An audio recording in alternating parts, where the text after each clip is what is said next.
From Hollywood, California, the Lux Radio Theater presents Fred MacMurray and Paulette Goddard in Front Page Woman with Roscoe Carnes.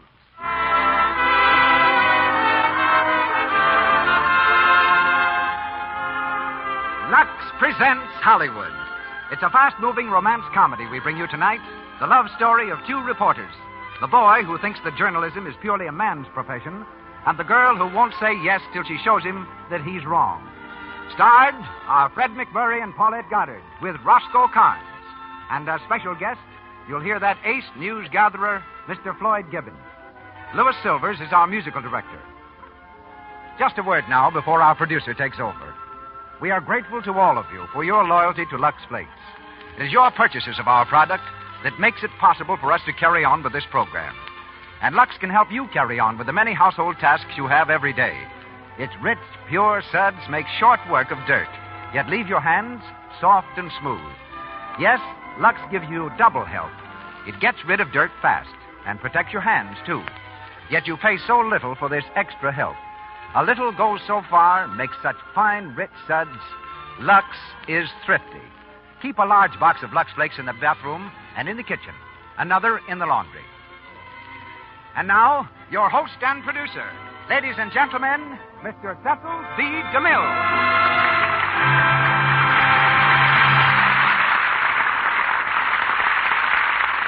Greetings from Hollywood, ladies and gentlemen. Front page women are not new in history. There was, for example, that fabulous creature, Anne Royal, who wrote a column signed Paul Pry. Finding John Quincy Adams bathing in the Potomac, she sat on his clothes, which he left on the bank, until the embarrassed Mr. Adams gave her the most extraordinary interview ever granted by a president of the United States. The front page woman of my boyhood was that darling of the press, Nellie Bly. She aroused international attention when, in 1889, armed with 2 knapsacks, a toothbrush, flannel underwear, a cap, ulster, and stopwatch, she dashed around the globe on behalf of the New York world in the then incredible time of 72 days. Songs, games, and a racehorse were quickly named after her. And I still have a dim recollection of that beautiful reporter, Nora Donnelly, called the Tut-Tut Girl.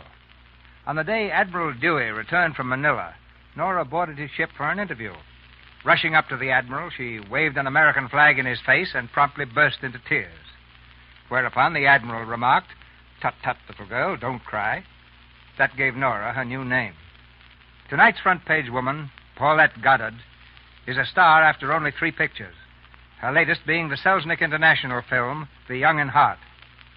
Born on Long Island, Miss Goddard is a former Ziegfeld Follies beauty and is heard tonight as Ellen Garfield. Hollywood knows Fred MacMurray as the man who said no.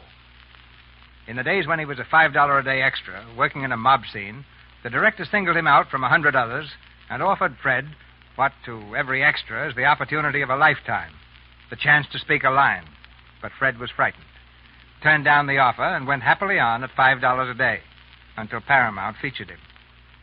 He stars soon in the new picture Cafe Society, and tonight he's Kurt Devlin. One of the screen's most reliable comedians, that perennial favorite, Roscoe Carnes, is heard as a news photographer who answers to the name of Toots. And so we go to press as the Lux Radio Theater presents Fred MacMurray and Paulette Goddard in Front Page Woman with Roscoe Carnes.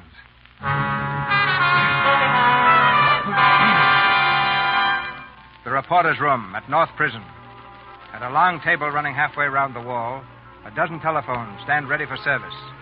They're silent now, but soon the wires will be screaming news as a woman pays the supreme penalty for murder. The reporters converse in hushed tones, nervous as the hour approaches. In a corner of the room, a lone girl reporter waits quietly. She's outwardly calm, but her heart thumps wildly. From the doorway comes Kurt Devlin of the Daily Express. Hiya, fellas. How was everyone on this festive occasion? Hard guy, huh? Just had a talk with the warden. It won't be long now. Well, that suits me. I hate these affairs. Yeah, the sooner the better. How are you, Mr. Devlin? What? Well, I'm a so-and-so. That's what I always thought. What are you doing here, Garfield? Well, I'm covering the story for the Star. You mean to say Have a Spike sandwich? Kiley handed you this assignment? I asked for it. You asked for it. Well, why not? It's a big story, isn't it? Oh, look, Tidbit, an electrocution is no place for you. Why not? I'm a reporter. No, you're not. You're just a sweet little kid whose family let her read too many newspaper novels. Now take my advice and Oh, get out. shut up. You think you're so cute, don't you? It's a wonder you don't talk baby talk. All right, all right. By the way, I don't suppose you've attended one of these high-tension parties before, have you? Well, there's always got to be a first time. Yeah, but somehow it always seems a little worse when they burn a woman. Well, why make an exception because she's a woman? Sure. Well, it ought to be quite an experience for you if your knees hold out. Don't worry about me, Mr. Devlin. You know, I'm really grown up now. Sometimes I even cross the street without taking the policeman's hand. Yeah? Yes. Listen, little Miss Front Page, it's okay for you to chase fires and ambulances, but this is different. It does something to you. It chews you up inside. Look at those guys. They've seen them before, and they're really tough. Don't go through it, kid. You don't have to. I'll cover for you. No, not for me you won't. I was sent here to see it, and I'm going to. Oh, come on. Let me get you out of here. I'll write your whole story for you. No. I can take it if you can. Okay, Tidbit. Here's the warden, fellas. Well, what do you say, Warden? All right, boys, you can go in now. Well, it's time for the slower music. Helen, how do you feel? Well, I'm fine. Well, come on, then. You wanted to join the parade, and I'll keep step. Oh, honey, let me cover for you. No one will ever know. No, I'm going myself. I'll write my own story. Oh. Ellen!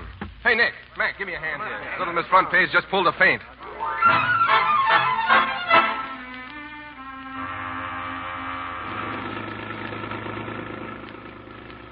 How you doing, honey? Well, I guess I'm all right now. Where are we? Almost back to town. It's all over, and you're all covered. I phoned a story in for you. Oh, Kurt, I'm so ashamed. Thanks. No, that's all right. Ellen, Uh-huh. if you were me, would you ask me if I loved you? Uh-huh.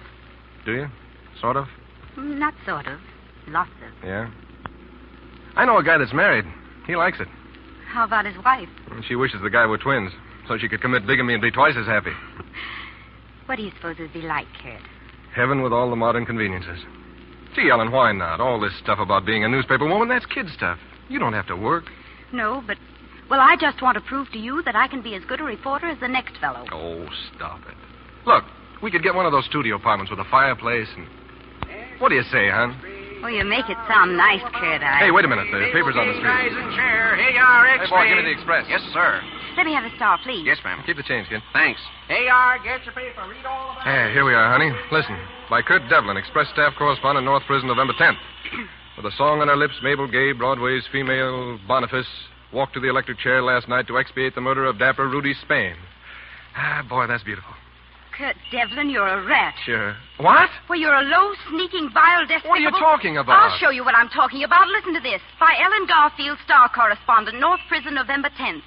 With a song on her lips, Mabel Gay, Broadway's famous female Boniface, walked to the chair last night to expiate the murder Why, of it's Dapper... the same story. You covered me, didn't you? Oh, yes, you covered me beautifully. Well, you sent them the same thing, word for word. But I told him to rewrite it. Ellen, honey, I You didn't... double-crossed me. What do you mean I double-crossed you? Do you think this is going to do me any good? They'll can me. Hey, wait a minute. Where are you going? I'm getting out of here before I slap your face in. Well, how are you going to get home? Well, the subways are still running. Yeah, but not to where you can go as far as I'm concerned. Goodbye.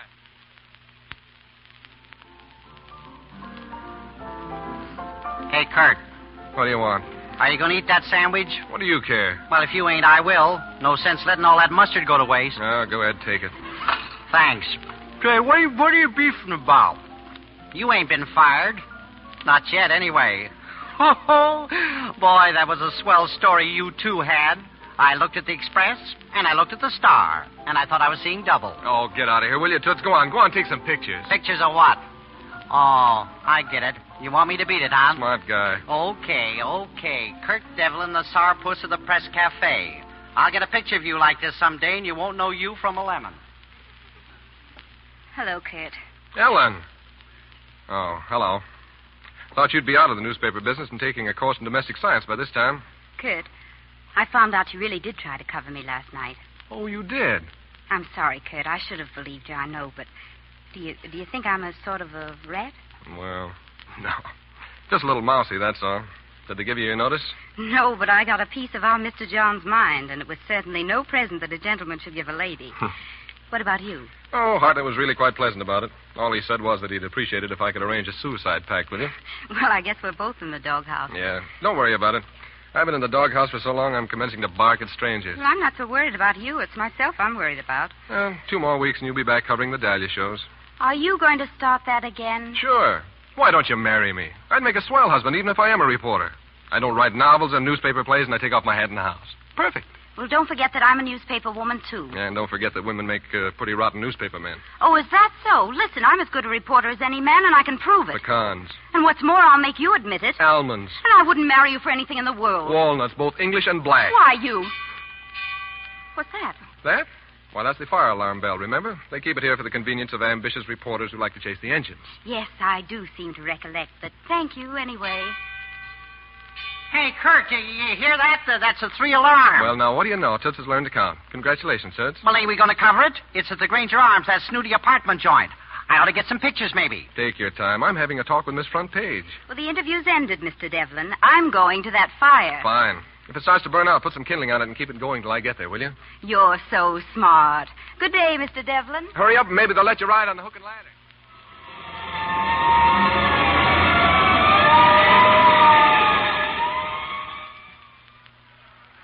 All right. Get back there, you. Get back. Stay behind the fire lines. Go on now. But, officer, I tell you, I'm a reporter from the Star. This press card says so. No, I'm not going to risk letting any woman through the fire lines. I don't care if it says you're a billy goat. You can't get through. Well, I'll be a billy goat if I want to. Oh, no, you won't.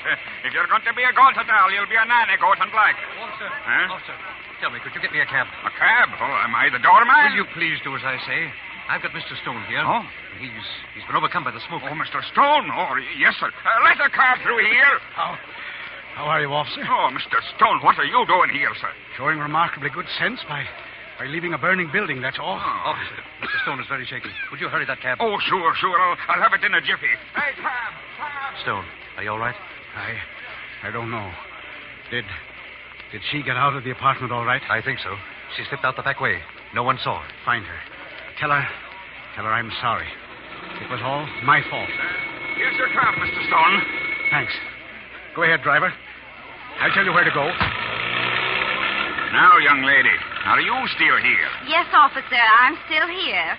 And would you mind moving over just a little bit? You know, I can't see through a person. Oh, yes, you can. Oh, no, I can't. You can see through me uncle. He's a skeleton.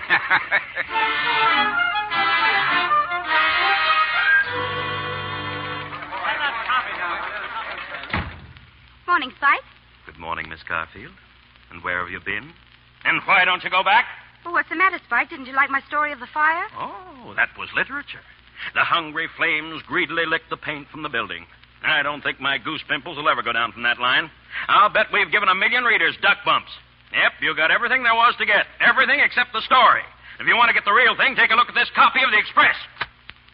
Marvin Stone disappears after fire. Broadway producer missing after apartment house fire by Kurt Devlin. Spike, how do you suppose he got that? By being a newspaper man, Chickadee. There are 200 fires in this town every day, but only one Marvin Stone. You know, to me, you're just another dame that missed her calling. You ought to write poems on birthday cards. Go on, give it to me. I have it coming, but... Stone? There was a stone at the fire. Spike, I think I've got a scoop. You couldn't scoop the insides out of a cantaloupe. Give me 24 hours. I think I've got something. Yeah, I think so, too. Sleeping sickness. Will you hand me that phone? Huh? Just 24 hours, Spike. Just let me start out by finding where that cab took him. Took who? Stone, Marvin Stone. Hello? Brown and white cab? This is the Daily Star. Listen. One of your men picked up 2 men at the Granger Arms last night about 9:30. One of them was sick. Dark coat, gray fedora hat. We want to know where the driver took him. All right, I'll hang on. They're checking. Well, who was the other man? I don't know. I heard Stone mention a woman, too. Well, what woman? I don't know. No, I didn't expect you would. Oh, please, Spike, give me a break. A break? You've had your breaks. One more and you'll break the whole newspaper. Hello? Yes? Oh, I see. Thank you. Well? This is it, Spike. The driver took Stone to the Plaza Hospital. Plaza Hospital? I'll get a man over there right away. Oh, no, you don't, Spike. You've got a woman, and she's on her way now.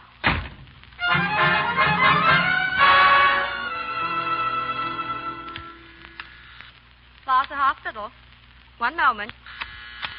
Hello, Plaza Hospital. I'll see if he's in. Miss, will you please tell me? Go ahead, please. I did tell you. There's no one here by the name of Stone. Well, look. Was there anybody admitted about 10 o'clock last night? A man? Well, James Craig at 9:45. Well, that's it. I want to see him, please. You aren't family, are you? Family? Oh, no, Well, then you can't see him. Mr. Craig died a half an hour ago. Died? Died of what? Well, I'm not supposed to tell, but it was a stab wound. Stab wound? Are you sure of that? Well, that's what Miss Ohms said. She was the nurse in surgery. Miss Ohms, get her here for me, will you please? Give me 2 minutes with her, and I'll make her famous. Oh. Yes, and you, too. Hurry up.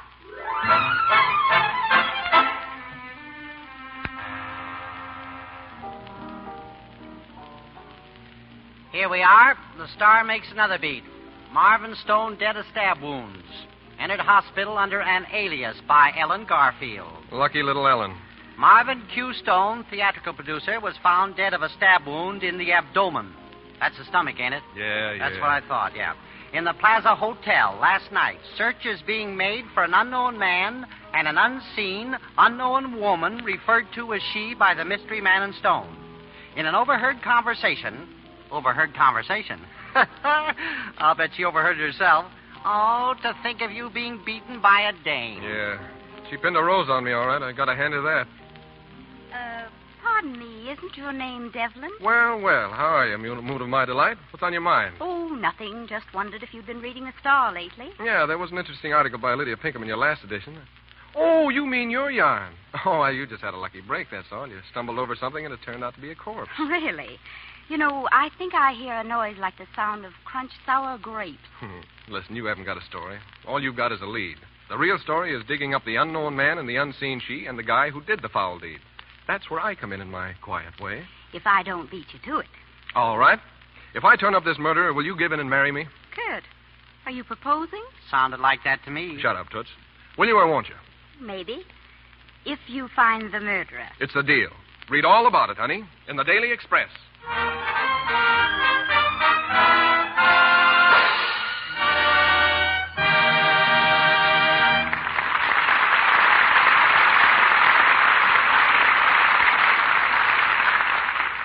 The curtain falls on Act One of Front Page Woman, starring Fred McMurray and Paulette Goddard, with Roscoe Carnes.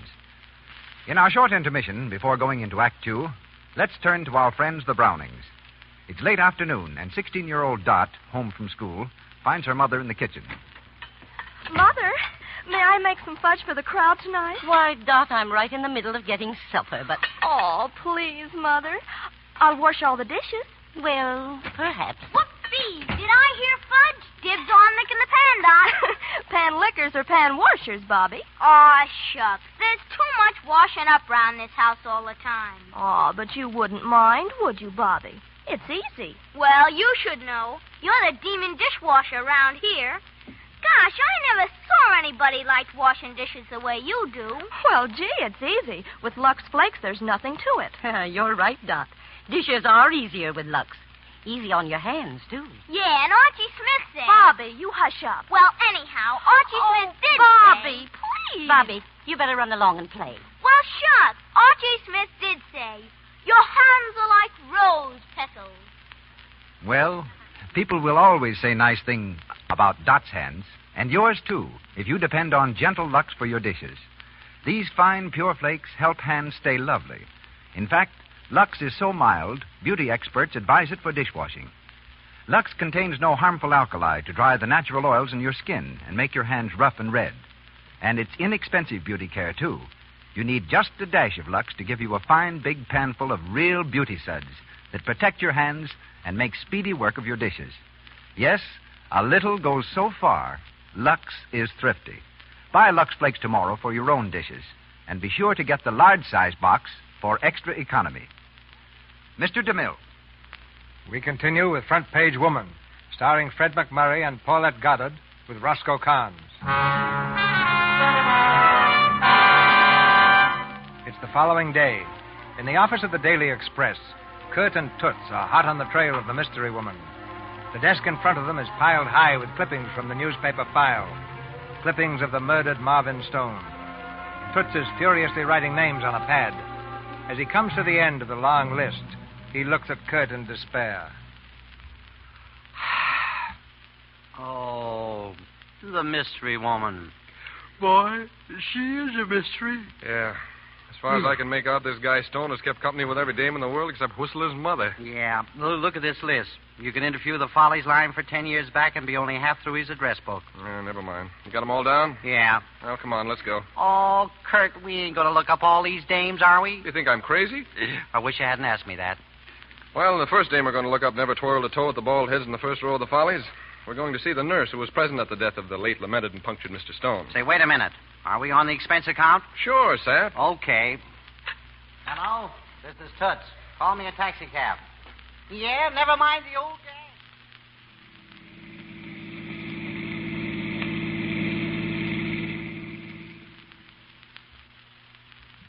Well.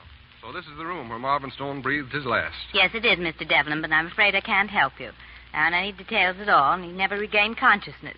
The body's been taken to the morgue. Mm-hmm. Are his clothes still here? Yes, but I'm afraid they won't give you any clues. Police took everything out of the pockets. Nothing has less personality than a vacant suit, but I'd like to take a look at it, if I may. Well, it's not regulations. Oh, come on now, beautiful. What do you care about those old regulations, huh? Very well. It's in the closet. This is the suit he was wearing. Beautiful piece of material, ain't it? You'd toast marshmallows on the candles around a coffin. Do you mind if I examine it a little more closely? Not at all. Perfume. Have a sniff, Toots. It smells like foolish gardenium. Say, Kurt, what's perfume doing on a guy's suit? That's what I'd like to know. By the way, Toots, why don't you take a picture of the little lady in white here? Huh? Make a good human interest story. You know, the modern Florence Nightingale. Oh, now, really? Well, that's an idea. Now, don't pose, honey. Just try to look like a cross between an angel and an ambulance going to a wreck. Oh, but I look too awful. You look very retrogradey to me. Hold it. Oh, thank you. Thank you, Miss Nightingale. All right, Toots, we're in a hurry. Goodbye, miss, and thanks. Goodbye. Hey, Kurt, what was the mush about taking her face? We can't use her picture. Shut up. I just wanted you to keep her busy while I was cutting myself a slice of suit. Stone suit? Yeah, stone suit. I took myself a small piece of lapel smelling of foolish gardenia. Okay, so what? Let's find out who used to clean Mr. Stone's clothes. I think I've got an idea.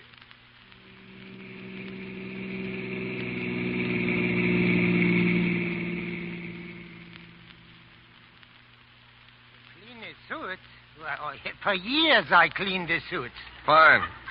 Do you happen to remember this piece of material? Material? Hey, this is a good piece of goods. Sure, that's off of Mr. Stone's suit. A double-breasted. I cleaned it the day Mr. Stone was killed. Yeah? What time did you deliver it to him? Well, the same night at 8 o'clock. Personally, I delivered it. 8 o'clock, huh? The fire was at 9. Sure. Are you a detective? I'm beginning to think so. Much obliged. Come on, Toots. Say, would you be violating a confidence if you told me what we're doing? We're smelling out a murderer. What we need now is a perfume shop, some place with class.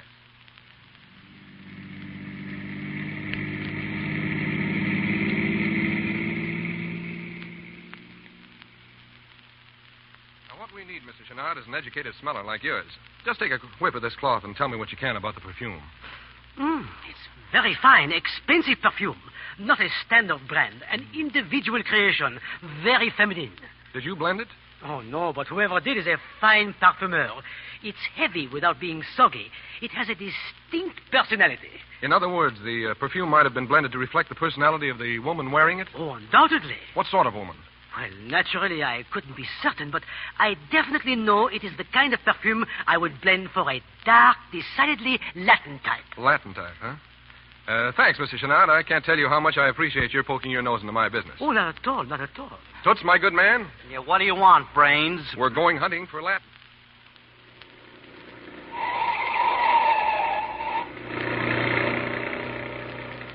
I tell you, I've got it, Toots. When Stone was stabbed, the mysterious woman was with him. All right, Sherlock, I'll bite. How do you know she was? Simple, Watson. The suit was delivered to Stone at 8 o'clock. The tailor said so. Yeah? It couldn't have come from the cleaner smelling of perfume. No. Therefore, the perfume must have permeated his clothes between 8 and 9. Right? Mm-hmm. He was stabbed between 8 and 9, so the woman was with him. Still right? Yeah, you're right. Now, the Latin type was with him when he was knifed, so we go looking for Latins. Yeah. So we've seen a dame on our list named Conchita Renal. Check. A dame named Martelli. Mm-hmm. A dame named DiCosta. Mm-hmm. And a dame named Polini. Right. And where are we? We're on our way to the Gaiety Theater, my friend, to see a name named Inez Cordoza.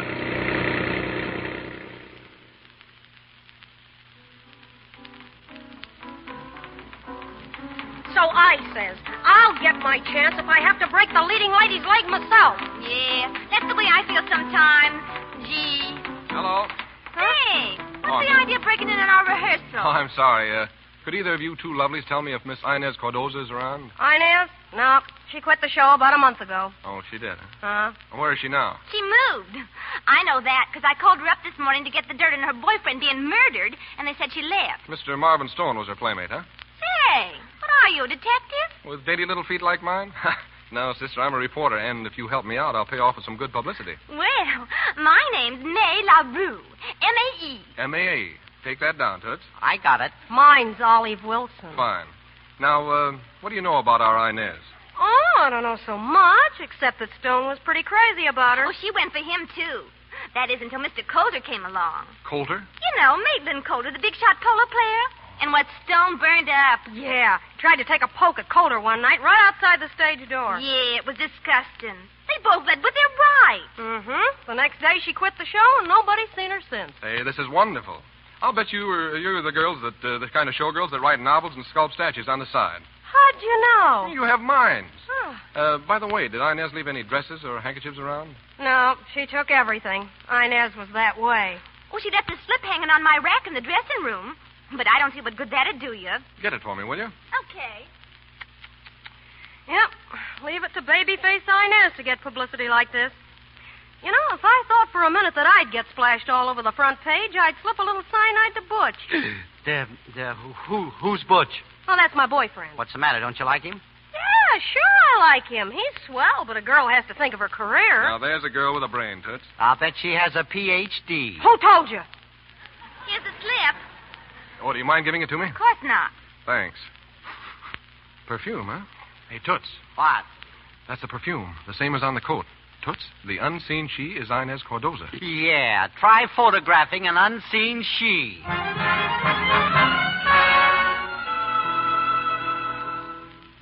Hello. Hello, Mac. This is Kurt. Hold the first edition for a stop press and get a picture of Inez Cordoza and Maitland Coulter out of the files. And send them down to me at police headquarters. I'm waiting there now. Have I got something? Listen, I've got a story that'd curl the hair on an eggplant. Hey, Sergeant, is the lieutenant still busy? Yep. He'll see you in a minute. Hello, Sleuth.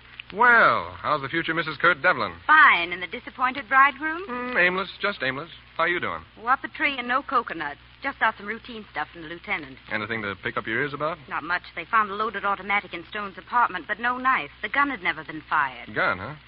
What happened to the knife that did the deed? That's what the lieutenant would like to know. Yeah, I'll bet. Any signs of a struggle? Yes, and the Negro houseman says a man asked the number of Stone's apartment and went up about 8:30. And just before the fire broke out, neighbors complained of loud voices. Add that up, and what do you get? A question mark. I suppose you've made some startling discoveries. No. In fact, it looks as though you're going to have to marry me out of love and not defeat. Maybe I will when you admit I'm as good a newspaper man as you. Oh, come on, Ellen. Let's call it a draw right now and never talk about it anymore, huh? Look, I made a bet with you on this Stone case. If you back out, you're a Welcher. Okay. How about having dinner with me tonight? I'll meet you at the Roma about 7. Dutch? Oh, let me take you for once, will you? I'm commencing to feel like a Dutch uncle. You're commencing to talk like one. See you at Roma's. Okay. The lieutenant will see you now, Devlin. Oh, thanks, Sarge. Oh, and by the way, you'd better notify the homicide squad. Tell them to dig up a guy named Maitland Coulter and a Latin lovely named Inez Cordoza. I've got a hunch the lieutenant will want to make a couple of arrests.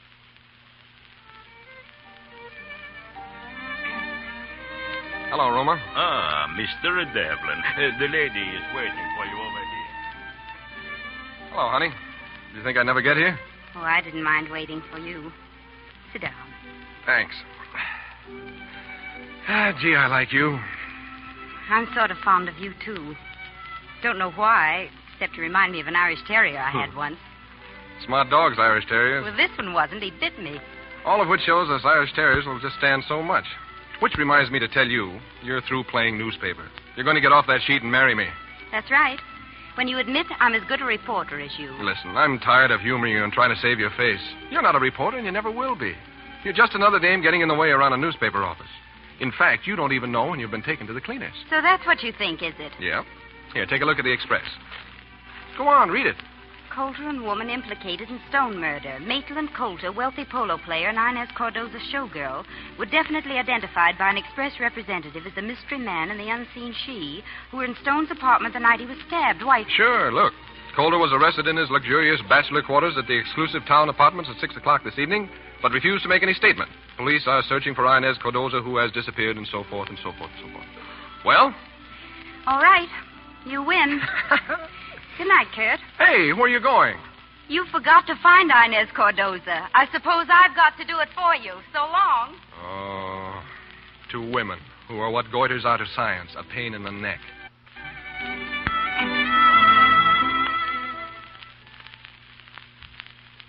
Give me Spike. Hello, Spike. This is Ellen Garfield. Spike, I've got a lead on Inez Cardoza. I found out where Devlin picked up his stuff. He went down to the Gaiety and pumped the girls.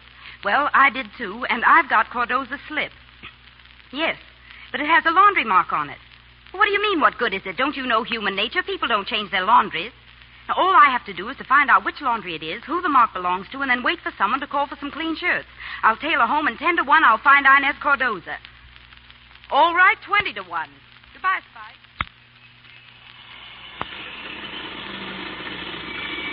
There's another laundry, miss. Thanks. Wait for me, will you? Yes, ma'am. Good evening, miss. What can I do for you? I've been to every laundry in town. Maybe you can help me. I'd like to know if this is your laundry mark. Yeah, let me see. Oh, yes. This is one of our marks. It is? Uh-huh. I'm from the Star on the Marvin Stone case. Can you tell me whose mark it is? Well, not the name, miss. But there's a gentleman who calls for laundry with this mark. In fact, I have a package for him now on a rush job. Today? Well, yes. He said he'd be here just about... Oh, pardon me, please.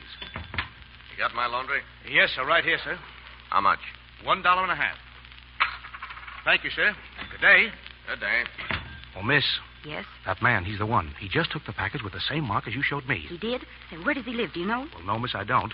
But I might be able to find out. Well, never mind. I'll follow him. Thanks very much.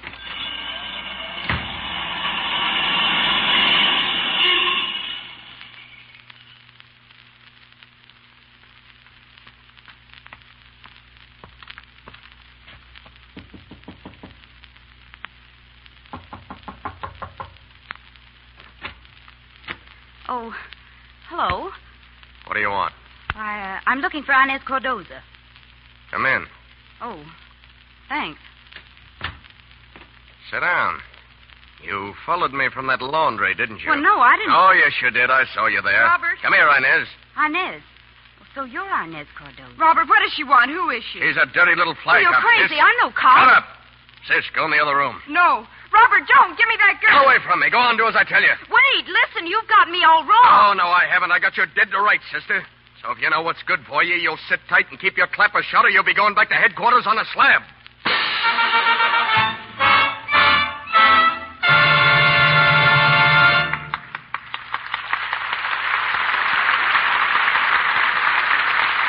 We pause for station identification.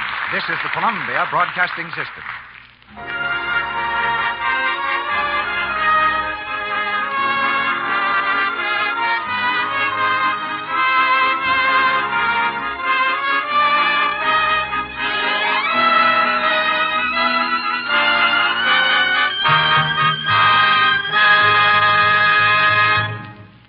We've just completed Act Two of Front Page Woman. Fred McMurray, Paulette Goddard, and Roscoe Carnes are heard soon in the third act. Now it's intermission time, and time for Mr. DeMille to introduce the evening's special guest. But before he does, just a word about our product.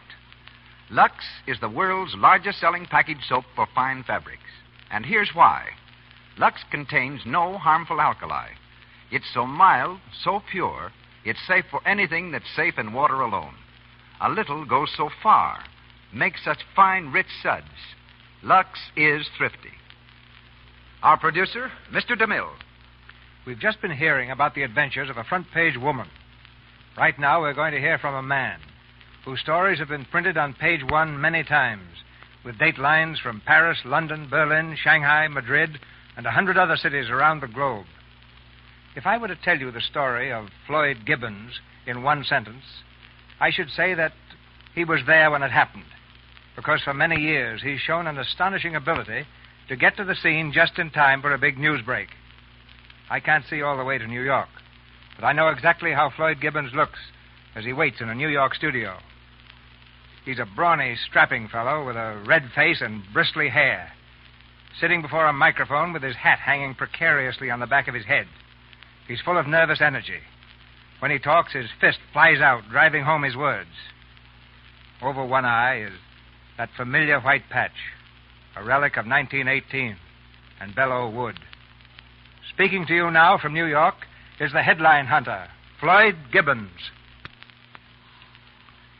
Thank you, Mr. DeMille, and hello, everybody. Here in New York, I've been listening to Fred McMurray and Paulette Goddard in Front Page Woman. Now, that's a play about my kind of people, newspaper men and newspaper women. We make fun of ourselves, but we do our darndest to outwit each other on the job. For many years now, I've been, trying to figure out just what it is that changes a normal, happy, everyday sort of a person into a newspaper man or woman, and by golly, I still don't know. One day, some 20 years ago, I stood in a boxcar down in Mexico talking to Pancho Villa, the revolutionary leader.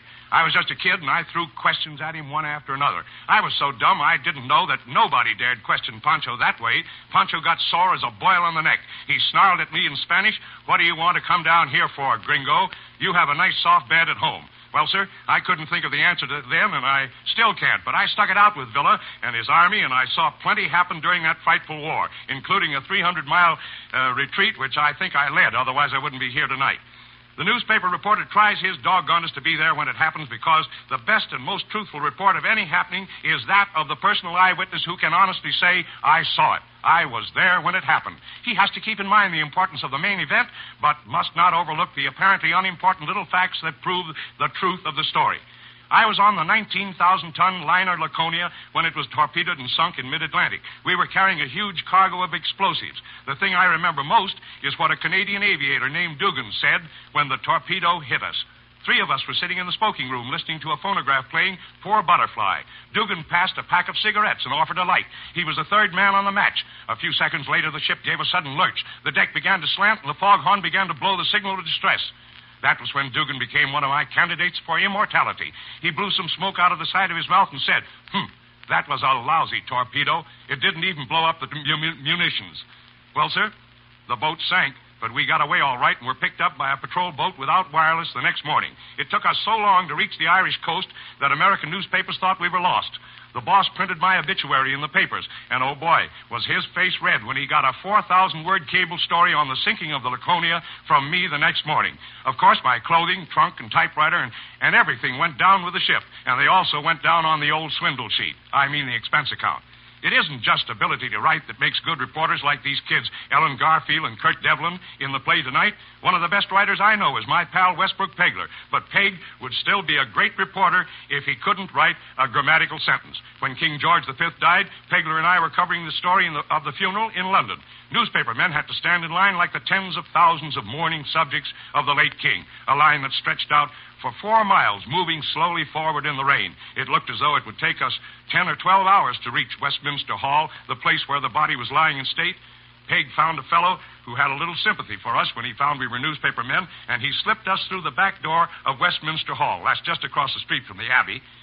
And Peg beat the other correspondents by several hours. It cost us $8 bob each to get in. That's $2, you know. That was the first and last time I ever got into a royal funeral by the back door. There was nothing irreverent in our act, but it really was crashing the gate. A newspaper man does get around to a lot of places, and incidentally, Cecil B. DeMille, so does that product of yours. I've run into Lux Flakes all over the world. I've seen it in store windows from Shanghai to London. How do you do it, Mr. DeMille? And now, good night. How do we do it? You've got to be good, Floyd. You've got to be good. That goes whether you're a reporter or a flake of soap. Good night, and our thanks to you, Floyd Gibbons. And happy headline hunting. We're back in Hollywood and ready to star Fred McMurray and Paulette Goddard in the third act of Front Page Woman with Roscoe Carnes. A few minutes have passed. Ellen, worried but calm, gazes steadily at the revolver which Robert Cardoza holds pointed at her head. Then she smiles quietly. You wouldn't really use that gun on me, would you? You never can tell, fly cop. But I'm not a fly cop. I tell you, I'm a reporter. Robert, maybe she is a reporter. Miss Cardoza, believe me. I'm the only one who knows you're here. I want to get your side of the story because every day you don't tell the story, the public gets more and more convinced that you're guilty. But I'm not guilty. Well, then tell the world you're not. Stop trying to peddle that phony chatter or I'll fold you Well, up. I'm only trying to help her. Shut up and sit down. Listen, Inez, you're leaving here tonight. Go inside and start packing. All right. But, Robert... Get inside. All right. Nice place you have here, Mr. Cardoza. You know, if you'd listened to me, I said maybe... shut up. All right. May I smoke? Some cigarettes on the table. Thanks. My brand, too. Lucky Ellen Garfield. So where are you going? Get away from that window. It's awfully stuffy here. I thought you wanted to smoke. I do. You better come back here and sit down. Listen, What are you doing? Look out! The curtains are on fire. Oh, rotten Well, put it out. Do something. We'll be burned to death. Oh, you'll never get it off that way. Pull the curtains down. Jump on them. We'll be burned. There, it's out. I ought to bust you in two. I wouldn't if I were you. You? Where'd you get that gun? Thanks, Mr. Cardoza, for putting out the fire, and thanks for putting your gun down when you did. Now, Mr. Cardoza, you wouldn't believe me when I said I was trying to help your sister, so I'll have to prove it to you. Call Miss Cardoza, please. We're going to see the DA.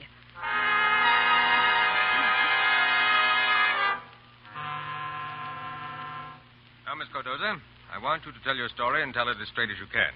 Not only to help me, but to save yourself. Go on, Inez. The DA doesn't bite. Well, I went to Mr. Stone's apartment for dinner. When I arrived, Mr. Calder was there and Stone was sick. Calder wanted to call a doctor, but Stone wouldn't let him.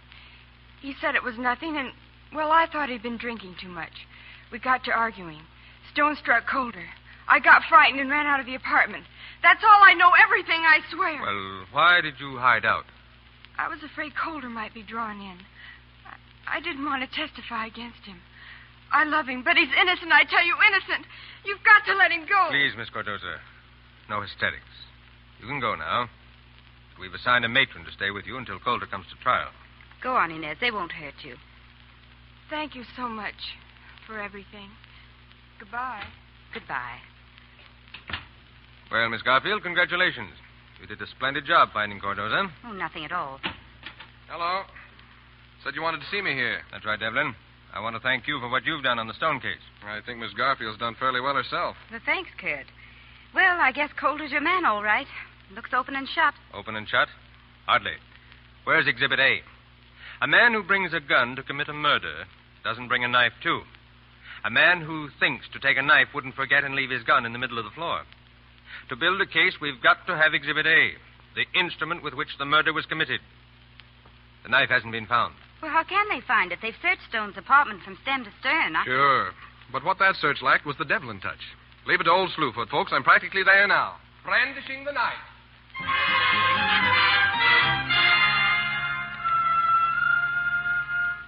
Oh, sure. I clean up apartment for Mr. Stone. Every day I clean with vacuum. Ooh. You did a very good job, too. I cleaned up after murder. You sure did. Pipe down, Toots. Now, look, I wonder if you'd be a good boy and let me see your vacuum cleaner. I go get. Ooh. Say, what do you expect to find in that Bronx bagpipe? I don't know, but our little Chinese friend Swing Out here says he cleaned up the mess in the living room with us, so we might as well take a chance. Say, Mug, you get more and more elementary all the time. Here, vacuum cleaner. Well, thanks. And now let's see what's in the vacuum bag. Here, just make yourself useful. Help me dump out the dirt. Oh, I wish I'd never loaned you that Philo Vance book. Wow, look at the sand. Sand? How do you suppose that got here? Maybe Swing Out cleaned the spinach with it. Oh, wait a minute. Sand. What's in that big vase standing over there by the door? Well, what's in it? Sand. Sand. Sand. Oh, you see, you sound like delirium tremens lost in the Sahara. It's an ash urn. They're always full of sand. Yeah. Here, give me a hand with this. We're going to dump it. Maybe you'd like to put up a few beach umbrellas. Come on, help me here. Let's see. Cigar, cigarette butts, cork, cigarette package. You know you could get a job in the nightclub doing that act. Cigar, cigarette butts, cigar. All right, wise guy, look at this. Here it is. For the love of Mike. The knife. Yeah, the knife. And this little instrument, my friend, is going to give the DA a thrill and Mr. Calder the shock of his life. Hi, Kurt. Hi, Toots. Hey, hide that knife, Toots. Well, look who's here. Oh, I felt a great need for you, Kurt, and I knew you'd be here. Mm-hmm. What a mess. I see you've been looking around. Find anything? Me? Oh, no, such like it. There's a knife in this room. It'd take Lady Macbeth to see it. Well, too bad, Kurt. Yeah, certainly is a shame. Extra, extra, Colder indicted. Express finds Stone murder knife. Kurt Devlin finds knife. Paper extra. Call the trial near's end. Call the trial near's end. Get the extra. Then, ladies and gentlemen, the knife was found in an ash receptacle. Why? Because this is what happened. There was a quarrel. Colder drew his revolver. In the struggle, Stone knocked it from his hand to the floor. Then Colder snatched the paper knife from the table and plunged it into the man he hated, committing the crime for which he came. Murder, ladies and gentlemen of the jury. Premeditated murder. A crime of which the people demand you find him guilty in the first degree. Ladies and gentlemen of the jury, the state rests. Ellen? What do you want, double-crosser? Say, we've got plenty of time to hang around the courthouse. You better stick with me. I really got something this time. I'll cut you in. No, thanks. You might slip and cut my throat again. Okay, if that's the way you feel about it. Hey, Toots, wait for me. Okay, what's on your mind? Listen, Toots, I've got an idea. I'm sick of your big ideas. I hang out with you, and I never get a chance to take any pictures. Toots, come with me to the superintendent's office. Everybody's gone off for air but the jury. Well, what do you want in the super's office? Keys, Toots. One key to be exact. The key to the broom closet. Listen, I can't take no pictures in a broom closet. Oh, shut up, will you? I've been studying the plans of this courthouse, and I find the broom closet's got a double door. One opens into the hall, and the other opens into the jury room. And I, my friend, am going to listen at the keyhole. I get it. You scoop the verdict. Brilliant. Come on, Toots.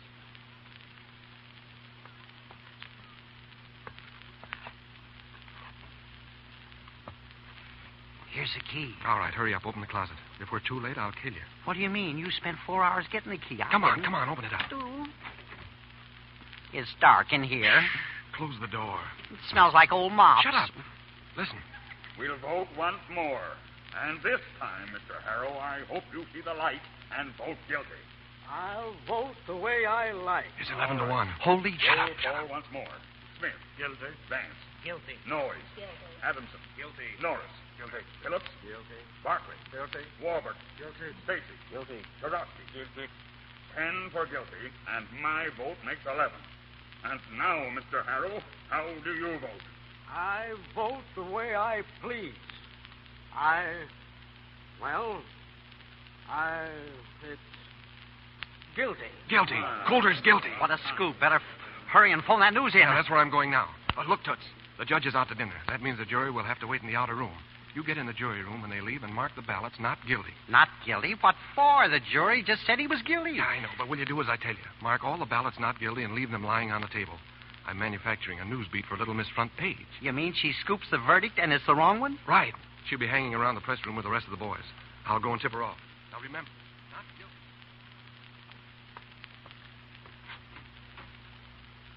Sorry, Spike. No news yet. Signed your dead and dying Garfield. Hey, Garfield. What do you want? Come closer. I know a secret. What secret? You'd better hurry to the jury room through the broom closet. Through the broom closet? With what? With the key. Toots is there, and he's got the key. Go find Toots if you want to scoop. I'd like to believe that. Listen, go in there and read the ballots. I know the verdict, but you wouldn't believe me. Go in there and see for yourself. All right. Thanks, Kurt.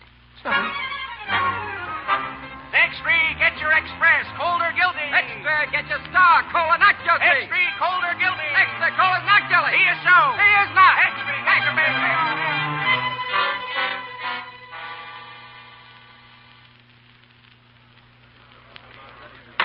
Order in the court. Gentlemen of the jury, have you reached a verdict? We have. The defendant will rise and face the jury. What is your verdict, gentlemen? We find the defendant guilty of murder in the first degree. Bailiff. Yes, Your Honor. That reporter Devlin knew the verdict before it was brought to court. I want to see him in my chambers at once. Hello, Spike. Spike, I steered you wrong. Yes, Colder's guilty. Yes, guilty. Signed your loving but fired Garfield. Hey, Garfield, what's the matter? What are you crying about? Oh, I'm washed up, Toots. I don't need Spike Carley to tell me I haven't got a job. Oh, gee, tough luck, kid. I'm sorry. You're not as sorry as I am. Oh, I'm going over to the press cafe and drown my sorrows. Well, you can console yourself, honey. The judge just put Devlin in the can.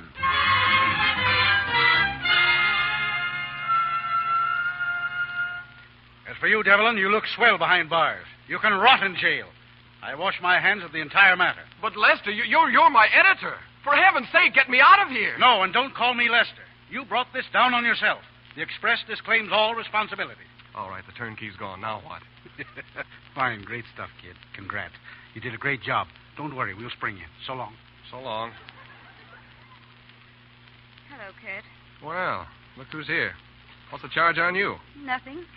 I've been fired, that's all. I'm through, washed up.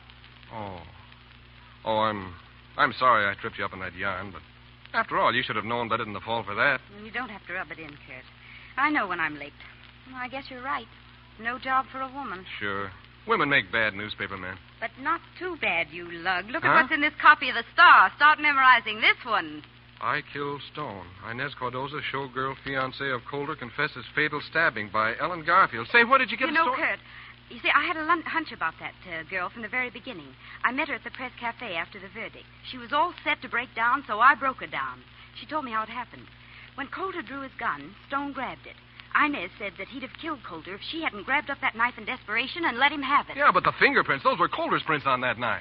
Yes, but Inez was in evening dress. She had on long white gloves. And the minute she stabbed Stone, Coulter grabbed the knife out of her hand. Well, for the love of Mike. That's the way to work. That's being a good newspaper man. Do you mean that? I hate to say it, but I do. Well, that's all I wanted to hear. Give in, darling. I do. Oh, darling. Nice clinch, folks. You can cut out that silly stuff now. I've got the picture.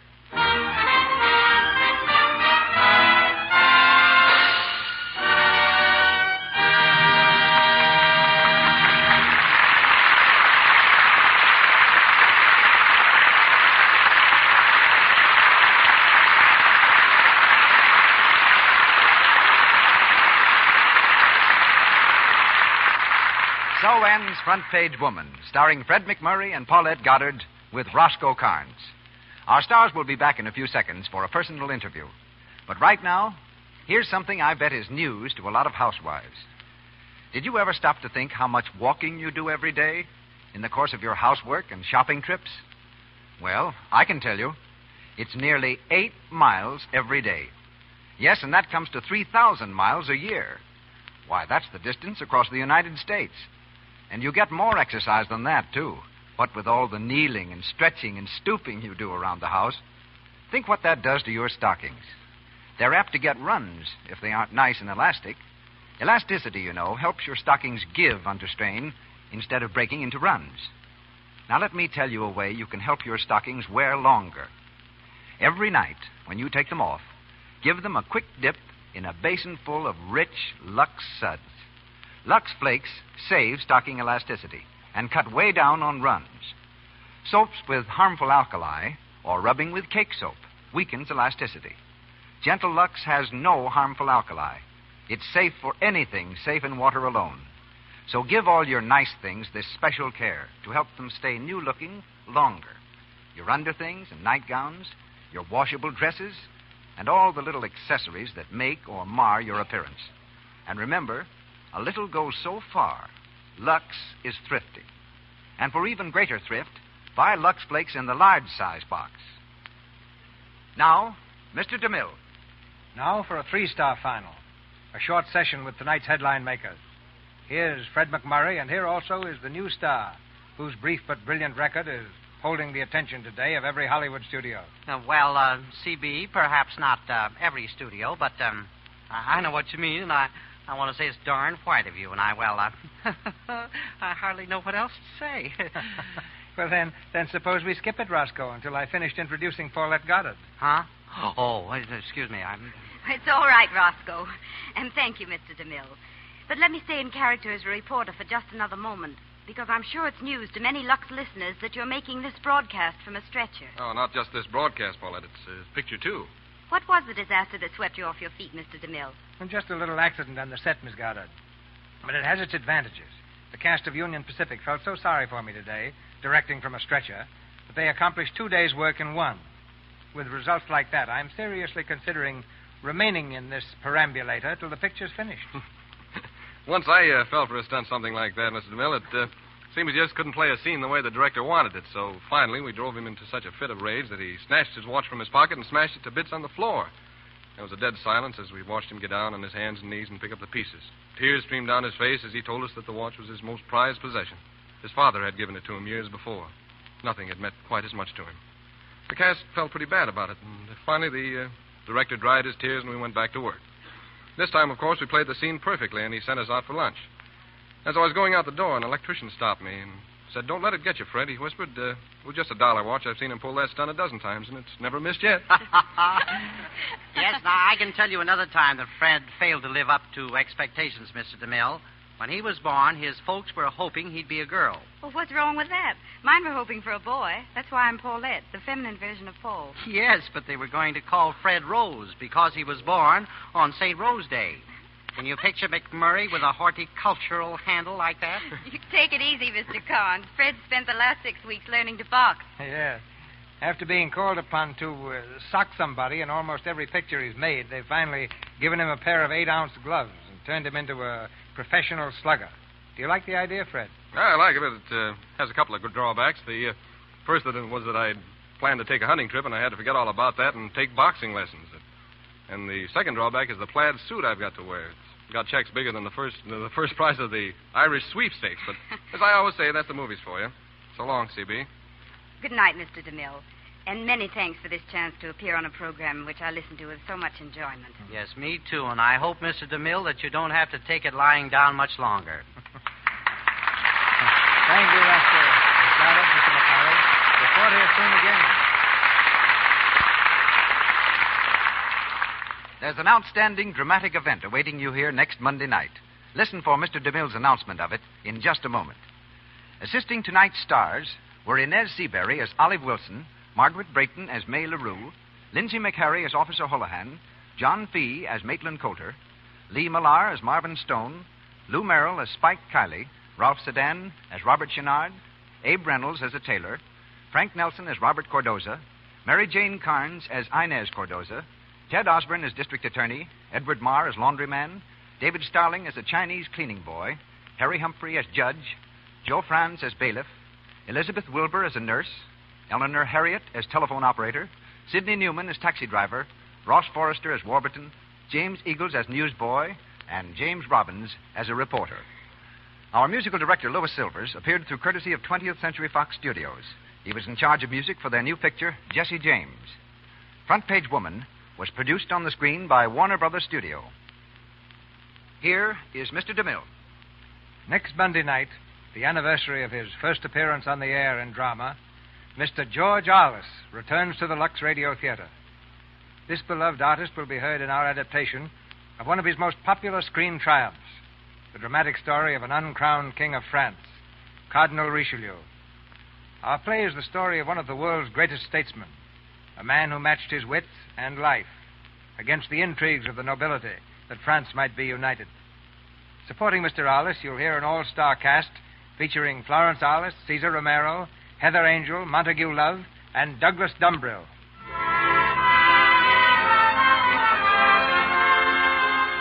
Our sponsors, the makers of Lux Flakes, join me in inviting you to be with us again next Monday night when the Lux Radio Theater presents one of the world's greatest actors, George Arliss in Cardinal Richelieu, with Florence Arliss, Cesar Romero, Heather Angel, Montague Love, and Douglas Dumbrill. This is Cecil B. DeMille saying good night to you from Hollywood.